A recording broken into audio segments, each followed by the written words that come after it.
Hello everyone and welcome back to our new video. Well, you sold your item outside of Vinted, for example, or completed the transaction in person.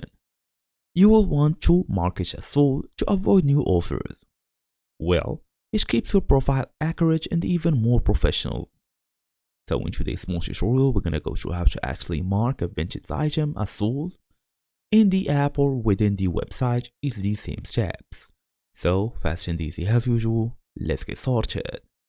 As I told you before, if you are on Android or even iOS, go all the way and look for the Vinted app on App Store or even Google Play Store. Download the app, then open it, log in using your email address and password so you can access your profile. As for me right now, all I'm gonna do is go through Vinted.com, tap on this website, then go all the way here. Okay, I will show you how.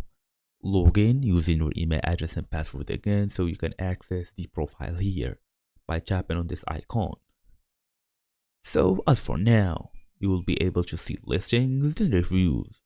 Go all the way to my listings, then select the item. Tap mark as sold, then confirm your selection. As for us, basically an important note, if the item was sold directly through Vinted, it will automatically be marked as sold after payment. Don't even worry about it. As for more tips, only mark as sold if the transaction is complete. Communicate clearly with buyers to avoid any confusion. Keeping sold listings visible can build trust and even show buyers you are an active seller.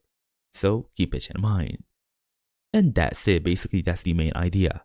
Your item is basically now marked as sold, and that's it. Thank you all for watching. I will see you all in the next video.